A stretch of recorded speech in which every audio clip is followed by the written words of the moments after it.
아멘. 하루는 우리 골동품 수집가가 시골길을 걸어가다가 낮은 쌀이문 그 대문 너머에 강아지 한 마리가 밥그릇에서 밥을 먹는 것을 보았습니다. 골동품 수집가가 한눈에 봐도 그 그릇이 보통 그릇이 아니고 분명히 저거는 청자 같다라고 하는 생각이 들어가지고 그것을 구하기 위해서 쌀이문을 열고 들어가 강아지 주인에게 주인을 만나서 얘기합니다. 그릇을 팔으라 그러면 안 팔을 것 같으니까 강아지를 팔으라고 자기에게 강아지를 팔으라고 얘기를 했습니다. 주인은 한사코 강아지를 안 팔겠다고 그러는데도 골동품 수집가는 어떻게든지 강아지를 사겠다고, 그래서 보통 강아지의 일반적 강아지에 주는 값에 10배를 주고 그 강아지를 구입을 했습니다. 돈을 다 치르고 나서 골동품 수집가가 그 강아지 주인에게 이제 강아지를 팔았으니까 저 강아지 밥그릇은 필요 없지 않겠습니까? 그러니까 저 밥그릇을 나게 주십시오. 그렇게 얘기를 하니까 강아지 주인이 한사코 안 주겠다고 얘기를 합니다. 그러니까 골동품 수집가가 아직 강아지도 없는데 저 그릇도 필요 없을 텐데 나 주면 되지 않느냐 그렇게 얘기했더니 강아지 주인이 하는 말이 저 밥그릇 때문에 지금까지 이런 강아지 10마리를 팔았습니다. 그렇게 얘기를 하더래요. 강아지 주인은 그 밥그릇에 그 귀한 것이 의미를 그 강아지 주인은 이미 다 알고 있었던 것이죠. 사랑하신 여러분, 우리가 인생을 살아가면서 우리의 가치를, 우리의 값을 얻은 것으로 매기겠습니까?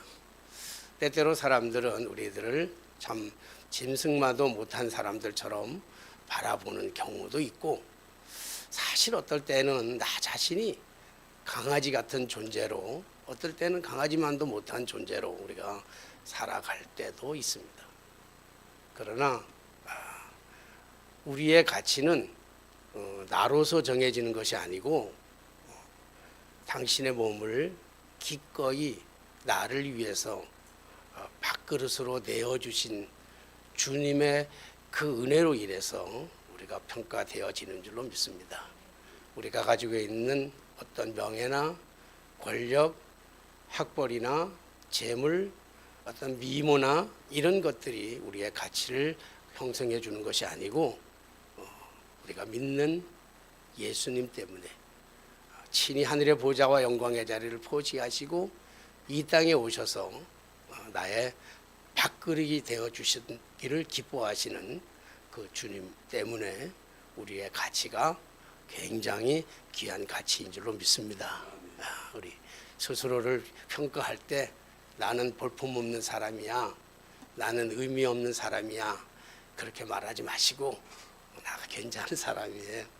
우리 다 내가 주님 때문에, 나로 인해서가 아니라 주님 때문에, 주님의 그 빛나는 빛이 나로 반사되기 때문에 우리의 값이 올라가게 될 줄로 믿습니다. 사실은 3년 동안 비가 오지 아니하자 엘리야가 아합 왕에게 대결을 요청합니다. 제안을 합니다.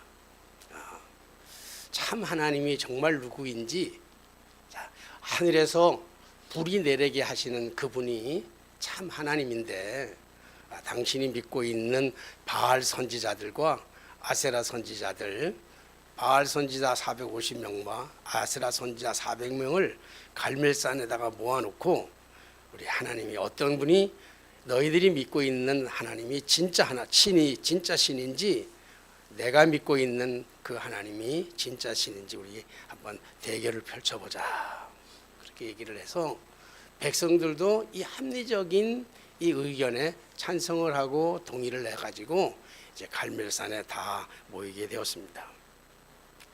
근데 사실은 이 제안은 그냥 농담 삼아 하는 그런 제안이 아닙니다.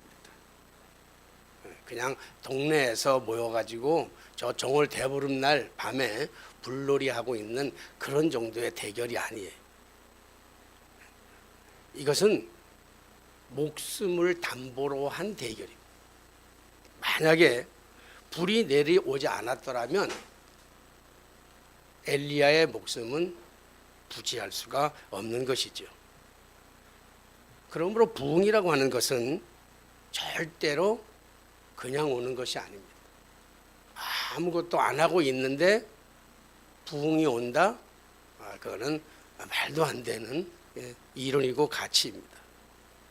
부흥은 우리가 진정 목숨을 걸 때 부흥이 오는 것이죠. 그 부흥이 단지 교회의 부흥만 아니라 나라의 부흥만이 아니라 기업의 부흥만이 아니라 우리 가정의 부흥도 마찬가지인 줄로 믿습니다.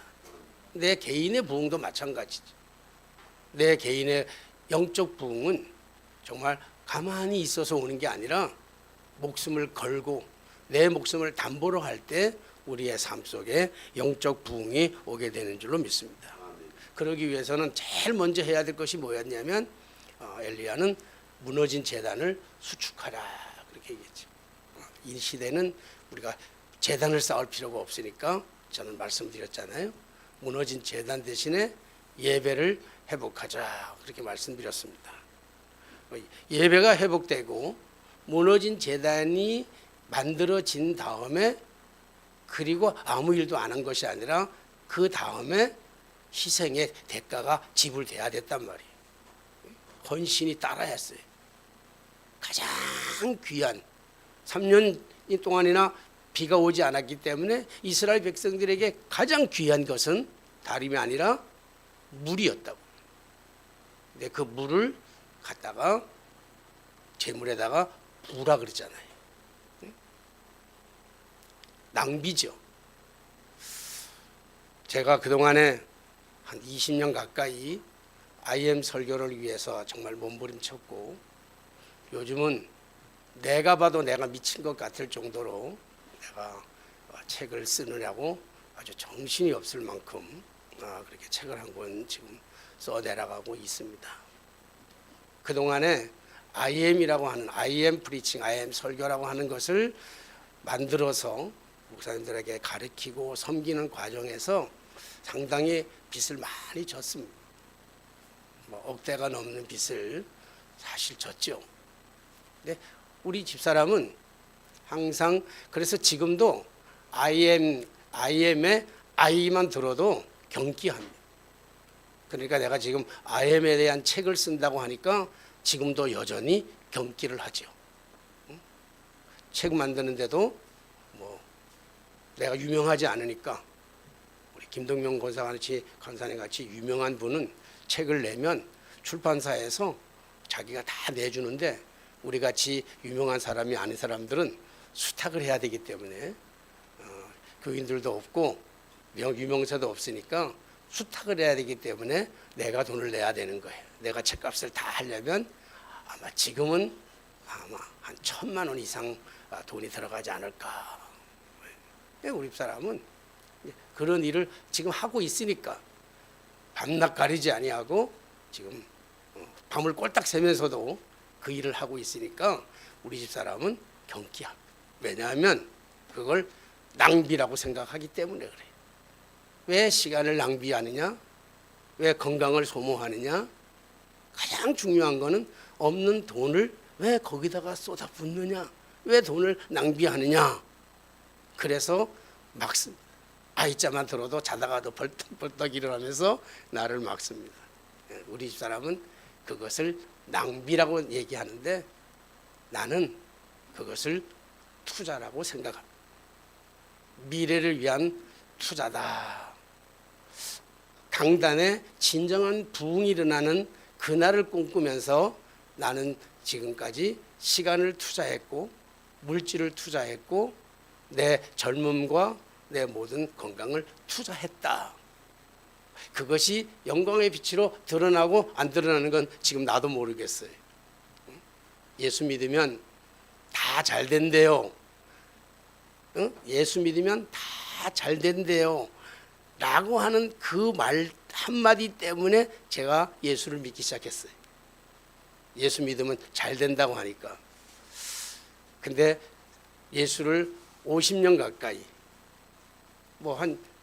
거의 60년 가까이 예수를 믿으면서 정말 내 삶의 인생에 정말 인생이 잘 됐을까? 스스로 고백하기는, 내가 위안받기는 내가 생각했던 것보다 더 잘 됐기 때문에 내가 더 잘 됐다 이렇게 얘기를 저는 합니다마는, 다른 사람들이 보는 나를 정말로 성공한 사람으로 보여질 것인가, 정말 다 잘된 사람으로 보여줄까, 그거는 퀘스천입니다. 그거는 퀘스천. 그런데 지금 제가 하고 있는 이 일은 낭비가 아니고 투자란 말이에요. 오늘 이스라엘 백성들이 제단을 쌓고 가장 귀한, 정말로 귀한, 생명보다 어쩌면 더 귀한 그 물을 갖다가 제단에다가 붓는 것은 허비고 낭비처럼 보일런지는 모릅니다. 그러나 거기에다가 물을 갖다 부었고 그랬을 때 하나님께서 하늘에 불을 내리셔서 그 모든 것들을 태우시는, 하나님이 진짜 살아계시는 하나님의 능력을 그 속에서 보여주신 줄로 믿습니다. 이 부흥의 시작이란 말이에요. 변화되는 부흥의 시작이에요. 그런데 오늘 이 싸움, 이 대결을 하게 된 가장 근본적인 이유는 뭐예요? 물이 없는 거잖아요. 비가 내리지 않은 것 때문에 그렇잖아요. 그렇다면 불이 내렸다라고 해서 문제가 해결된 거는 아니잖아요. 아직도 여전히 문제는 남아 있어요. 비가 와야 해결이 되잖아요. 그래서 불이 내린 다음에 기손 시내가라고 하는 곳으로 이 거짓 선지자들, 이방의 선지자들, 바알 선지자들을 데려다가 기손 시내가에다가 세워서 다 죽여버립니다. 그러니까 이 죽이는 것을 보면서도 그렇잖아요. 이 대결에 그러한 이 싸움에 대결하려고 하는 이 제안은 목숨을 건 제안이란 말이에요. 오늘 바알 선지자들이 불이 내리지 않았기 때문에 다 죽었잖아요. 만약에 엘리야에게도 불이 내리지 않았다라면 백성들은 엘리야를 그 자리에서 참수를 하고 죽였을 겁니다. 근데 하나님께서 정말 불을 내리셔서 하나님의 참 신인을 알게 하셨어요. 그 이후에 엘리야가 아합에게 오늘 말하는 장면이에요. 그 끝난 다음에, 그런 일들이 끝난 다음에 엘리야가 아합에게 이르되 올라가서 먹고 마시소서, 큰 비가 있나이다 이렇게 말하고 있어요. 이 모습을 보면서 하나님의 임재, 하나님의 역사, 하나님의 능력, 하나님의 기적이 나타나는 현상을 보게 되면 사실 그 어떤 왕이라도 정말 아무런 힘도 발휘할 수가 없는 거예요. 오늘 엘리야가 왕이요, 올라가서 이제 먹고 마셔라, 이제 비가 올 거다, 올라가라 그랬더니 이 아합 왕은 아무 소리 못하고 마치 어린 양처럼, 마치 꼬리 내진 똥강아지처럼 그렇게 엘리야의 말에 복종하고 간다고요. 방금 전까지만 해도, 이런 일이 있기 전까지는 해도 이 아합은 엘리야를 잡아 죽이려고 했던 사람입니다. 그런데 이 하나님의 이 거룩한 역사, 하나님의 능력, 표적, 이적을 보고 나서는 그냥 꼬리를 다 내리고 가라면 가고 오라면 없고 먹으라면 먹고 먹지 말라면 먹지 마는 사람으로 바뀌게 되었어요. 그러니까 이것이 바로 하나님의 위엄이고 이적, 표적, 기적의 증효과입니다. 사실 표적과 이적과 기적을 보여주면 왕이라 할지라도 벌벌 떠는 거지. 그래서 사실 저도 좀 이런 능력을 좀 가졌으면 좋겠다. 응? 목회가 어떨 때는 참 어려워요. 쉽지가 않다고 목회가. 그건 교인들과의 관계 속에서 이루어지는 여러 가지 일들이에요. 그렇잖아요?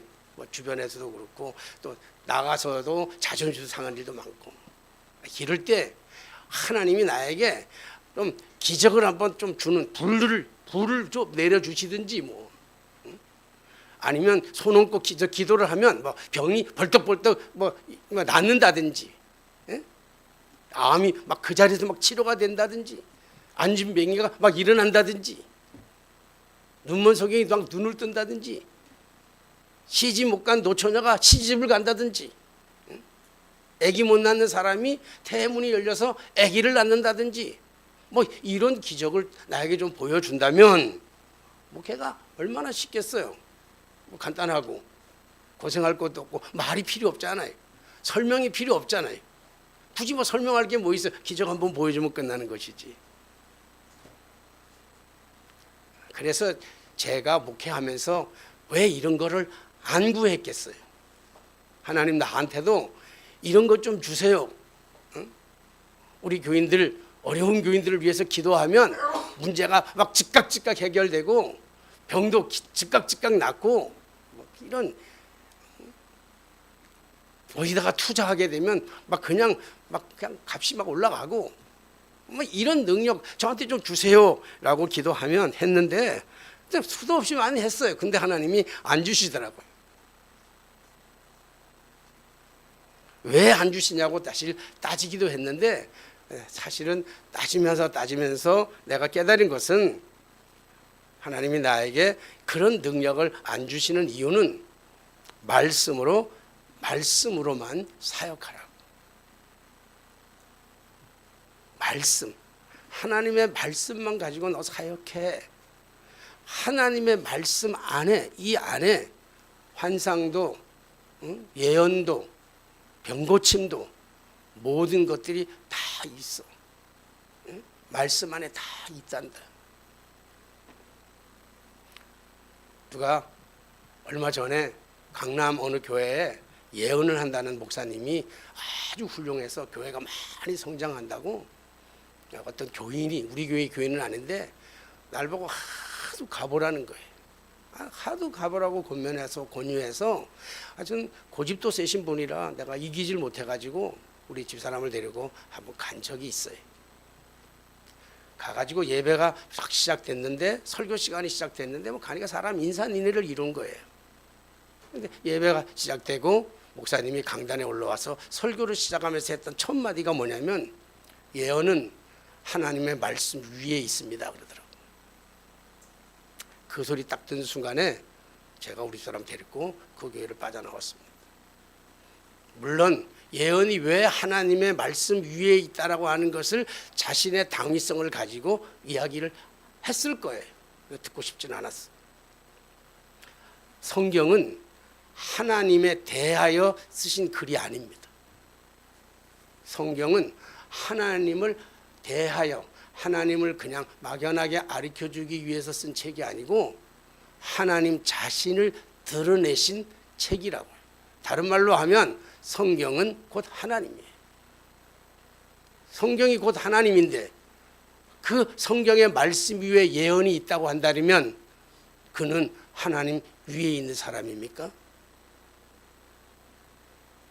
많은 사람들이 신유의 은사를, 병 고치는 역사를 합니다. 나는 그걸 폄하하거나 무시하고 싶지는 않습니다.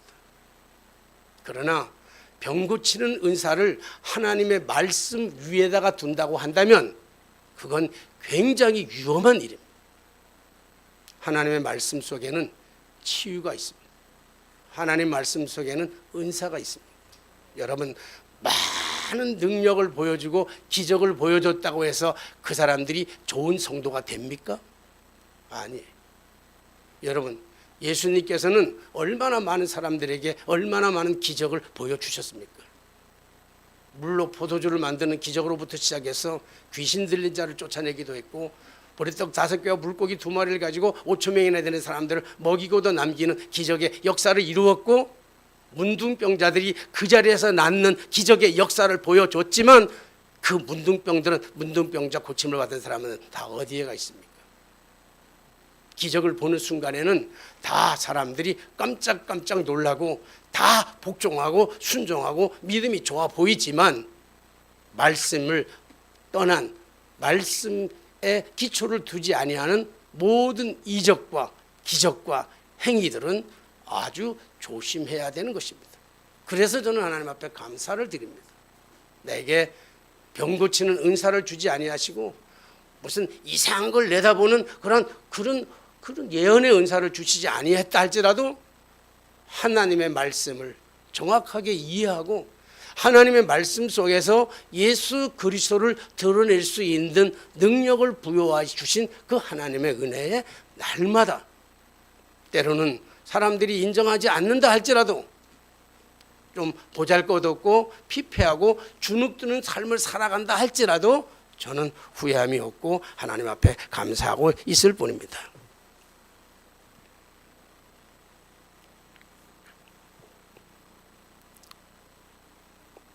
우리가 오늘 정말 주목해야 할 오늘 말씀에서 주목해야 할 것은 오늘 엘리야의 소리에 귀를 기울여야 되는 거예요.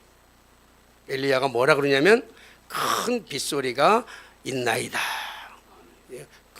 큰 빗소리를 들었다는 거예요.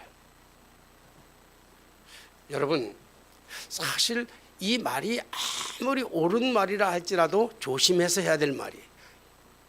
여러분 우리가 말을 할 때 다른 사람들하고 말을 할 때 그 어떻게 아무리 좋은 말이라 할지라도 해야 될 때가 있고 하지 말아야 될 때가 있습니다. 해야 될 말이 있고 하지 말아야 될 말이 있습니다. 말이라는 것은 사실 핵폭탄보다도 훨씬 더 무섭고 훨씬 더 강합니다.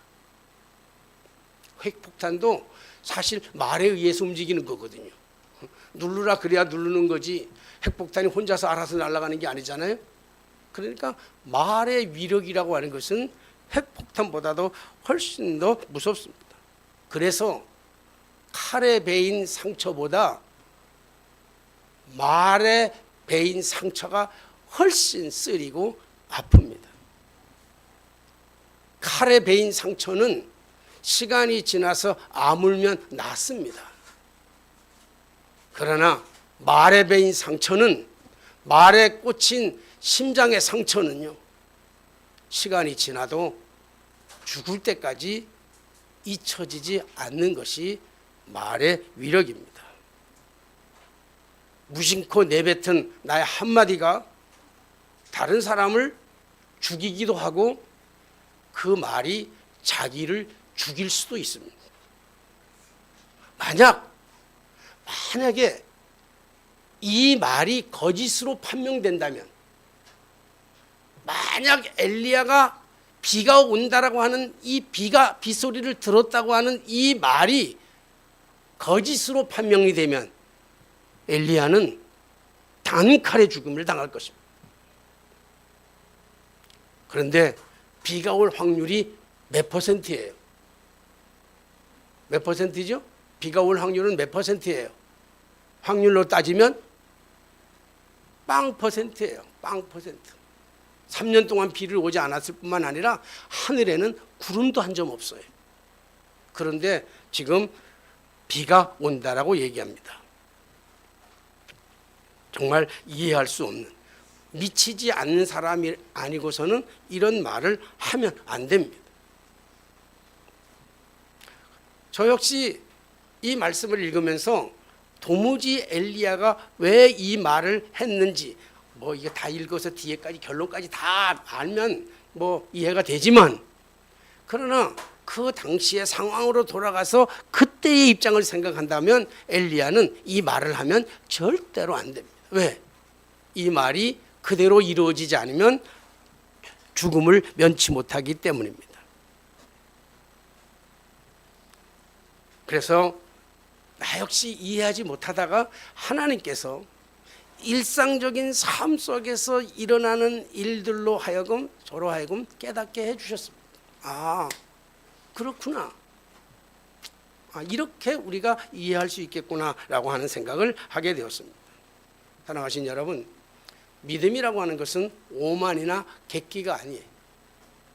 오늘 엘리야가 아무것도 들리지도 않고 보이지도 않고 하늘에 맑은 하늘, 구름 한 점 없는 그 하늘에서 빗소리가 들렸다고 하는 것은 그의 오기나 객기가 아니란 말이에요. 유명한 공을 잘 차는 프로축구 선수들은요, 운동장에서 공 차는 거 보면 별로 안 뛰어다녀요. 잘 못 차는 사람들이나 공을 보고 막 쫓아다니지, 진짜 잘하는 사람들은요, 공을 안 쫓아다녀요. 참 이상하게요, 공이 그 사람한테 가요. 참 이상하게 공이 가. 제가 군대 생활할 때 우리 부대에 제 후임 병사로 하는 친구가 왔는데, 수원고등학교인가 그 우리나라 청소년 대표 선수까지 했던 축구 선수 애가 하나가 우리 부대에 왔어요. 군대는 공을 많이 차잖아요. 다른 부대랑 많이 차잖아요. 우리 통신대였는데 공을 많이 차는데 한 번도 우리 부대가 지는 적이 없어. 왜냐하면 그 친구 때문에 그래요. 근데 그 친구는 정말 얄밉게도 축구 시합을 하면요, 뛰어다니지를 않아. 별로. 그 뛰어다니지도 않은데 더 얄미운 거는 이상하게 공이 걔한테만 가. 그리고 걔는 또 정확하게 패스를 해줘. 하루는 물었어요. 신통방통하잖아요. 얄밉기도 하고. 그래서 물었어요. 아니, 너는 어떻게 공 차는데 뛰어다니지도 않는데 어떻게 공이 니한테 척척 가냐? 그랬더니 전병장님, 도 같으면요, 축구에 도 같으면요, 공이 오는 길목을 다 알아요. 그러더라고요. 공이 어디로 오는지 다 안 돼. 제가 공을 잡으면 어디로 갈 건지를 뻔히 안 돼. 그리고 딴 데로 가면 그거는 골을 넣을 수가 없대. 그러니까 골 넣기 위해서, 상대방이 골 넣기 위해서는 반드시 글로 가야 되는데 그 길을 자기가 알고 있기 때문에 그 길만 차단하면 된대. 그게 프로축구 선수의 전문가들이 가지고 있는 그런 생각이고 그런 그 예측입니다. 요즘 이 은퇴할 때가 다 돼가니까 저에게 주식을 하라고 하는, 주식을 사야 된다라고 강요하는 사람들이 많아졌어요. 꼭 주식을 사야 된다고. 근데 그렇게 얘기할 때마다 저는 주식 하지도 않고 또 할 수도 없어요. 돈도 없어서. 돈이 있다 할지라도 저는 안 할 거예요. 그 은퇴 후에 그럼 어떻게 살려고 그럽니까? 뭘 먹고 살려고 그럽니까? 뭐 안 주시면 굶고 죽을 거고, 굶어 죽을 거고, 내가 하나님이 안 줘서 굶어 죽으면, 내가 40년 넘게 목회했는데 뭐 하나님이 안 주셔서 굶어 죽으면 그 순교 아니겠어요? 그런 배짱으로 이제 한번 사는데, 그러니까 그 친구가 난 돈 없어서도 못 사. 그랬더니 그 친구들이 하는 얘기가, 후배들이 하는 얘기가 뭐라고 얘기하냐면, 아니, 후배들에게 커피 살 돈 아끼고 후배들에게 식사할 돈 아끼고 그거 주식 사놓으세요. 아주 그럴듯한 말인데 그래도 안 사. 돈이 있어도 그 돈 가지고 주식 안 사고 후배들 밥 사줄 거예요. 후배들 커피 사줄 거예요. 왜냐하면 장사꾼은 장사를 해서 돈을 남기지만 상도는 장사를 해서 사람을 남기기 때문에 그래요. 진정한 부자는 돈을 많이 쌓아놓은 사람이 부자가 아니라 돈을 의미 있게 잘 쓰는 사람이 부자인 줄로 믿습니다. 난 우리 교회에 이런 부자들이 많이 생겼으면 좋겠어요. 정말 의미 있는 데다가 잘 쓸 수 있는 그런 부자들. 제가 후배들을 밥 사준다고 해서 허랑방탕하게 쓰겠다는 게 아니에요. 정말 의미 있는 데다가, 정말 도와주고 싶은 데다가 쓰겠다는 거예요. 주식 안 하고. 근데 주식을 해서 돈을 버는 사람들이 있는데 그 돈을 버는 사람들은요, 주식의 길이 보인대요. 주식이 오르는 길이 보인대요. 전문가가 되면 그런 사람들을 가리켜서 전문가라고 그런대요. 근데 그 전문가가 14%밖에 안 된대. 나머지 86%는 돈을 다 읽는다는 거예요. 나를 꼬시는 그 친구는요, 14% 안에 드는 게 아니라 5% 안에 든대. 5% 안에. 그래서 내가 고민할 것도 없대. 그냥 자기가 사라는 것만 사가지고 가지고 있으면 형님 부자 됩니다. 노후에 걱정하지 마십시오. 그러면서 이제 강의로 설교하러 다니는 것보다 강의하러, 이 주식 강의하러 그 훨씬 더 유명세를 타고 도달하는 그런 친구가 있어요. 그래도 안 살 겁니다. 역시 살 돈이 없기 때문에 그렇습니다. 10년 전에, 여러분 10년 전에 금값이 얼마인 줄 알아요? 한 돈에? 10년 전에? 10년 전에 이 금값이 오를 것을 예측하고 어떤 목사님이 돈을 빚을 져가면서도 금을 샀는데 몇 돈을 샀는가 하면 800돈을 샀대요. 800돈. 그 800돈인데 10년 전에 금값이 얼마인가 하고 내가 봤더니 18만 원에서 20만 원쯤 한대요. 그러니까 20만 원을 한다 그러면 그 여기다가 얼마를 투자했냐면 1억 6천만 원을 투자했어요. 10년 전에 금 사기 위해서 1억 6천만 원을 투자했어요. 제가 엊그저께 얼마 안 돼서 며칠 안 돼서 일주일 조금 안 됐는데 금 한 돈을 사려고 금방에 가서 금을 샀는데 금값을 물어보니까 사진 안 왔는데 금값을 물어보니까 지금 그 금값 24K 3.75g 그 한 돈이 얼마인 줄 아세요? 70만 원이래요. 10년 전에 20만 원 하던 금값이 지금 올라가지고 70만 원이래. 이럴 줄 알았으면, 여러분, 제가 이럴 줄 알았으면 대광교회에서 목회할 때 그 많았던 금을 절대로 헌금으로 바치지 않았을 거예요. 아마 그거 가지고 있었으면 조그마한 빌라 하나 사지 않았을까. 그때 금값이 한 돈에 얼마였냐면 4만 원이었어요. 그때 금값이 4만 원이기 때문에 아이들 돌 잔치에 갈 때 선물로 한 돈씩 다 사가는 것이 그게 그냥 기본이었어요. 지금은 애들 100일을 말하지 못해요. 지금은 돌날이 돌이라고 말하지 못해요. 왜냐하면 금 한 돈이 70만 원 가기 때문에 그래요.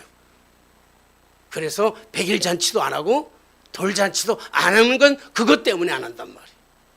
여러분 10년 전에 그 목사는 금값이 오를 것을 예측을 했어.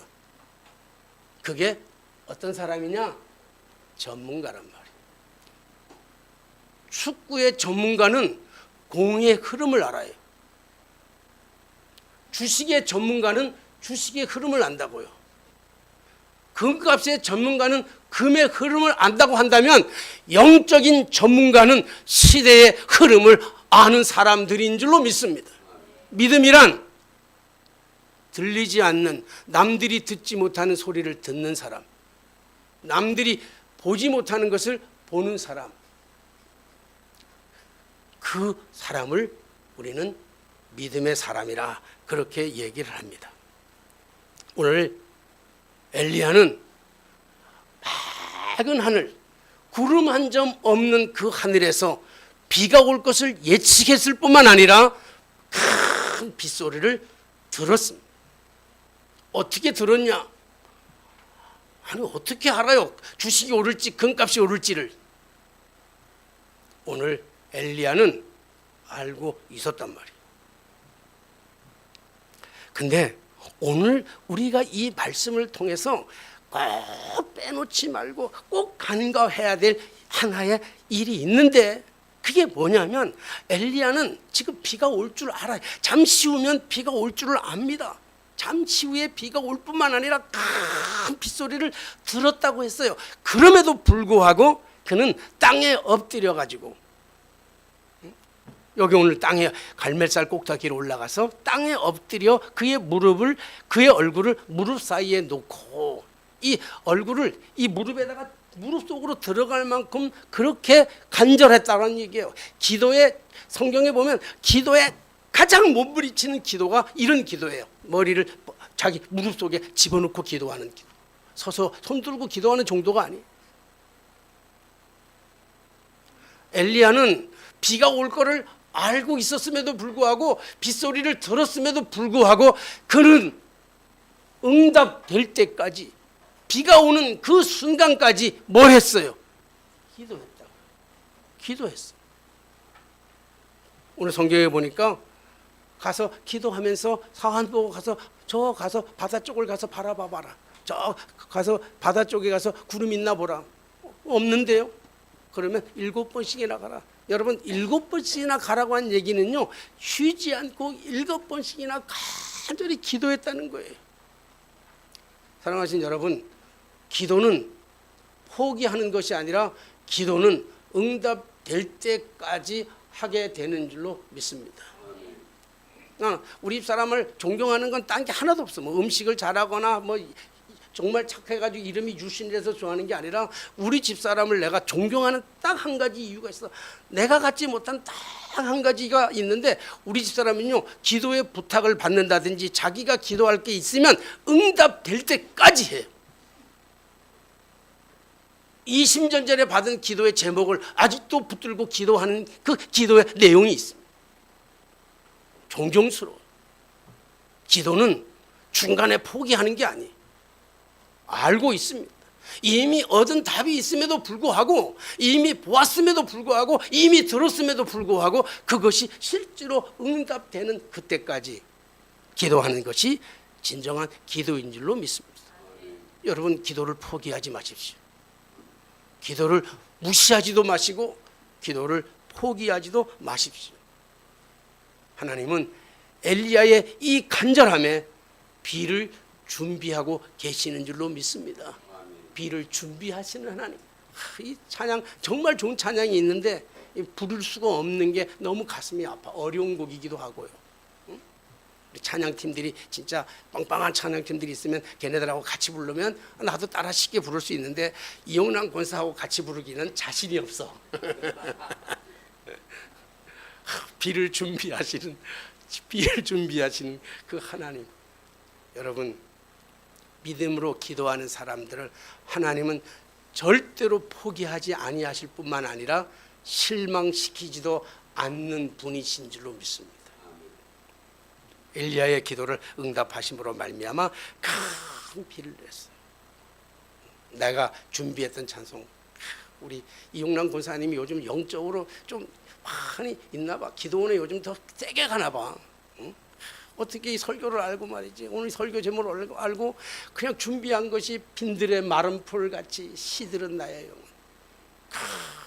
큰 비가 이 땅에 큰 비가 내려서 홍수를 일으키는 것이 아니라 이 땅에 성령의, 내 심령 속에 성령의 단비를 부어서 우리를 새롭게 하는, 나를 새롭게 하는, 잠자던 내 영혼을 깨우고 그리고 침체된 내 심령에 새로운 부흥의 역사가 오늘 믿음의 눈으로 세상을 바라보고 믿음의 눈으로 세상의 흐름을 바라보면서 우리가 하나님 앞에 간절히 기도할 때 하나님은 우리에게 새 생명의 역사를 반드시 주실 줄로 믿습니다.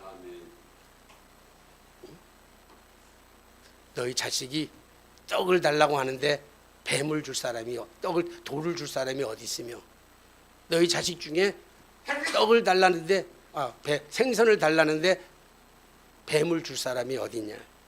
너희가 비록 악한 사람이라 할지라도 좋은 것을 자식들에게 줄 줄 알거든 하물며 너희 아버지께서 너희에게 좋은 것을 주시지 아니하시겠냐.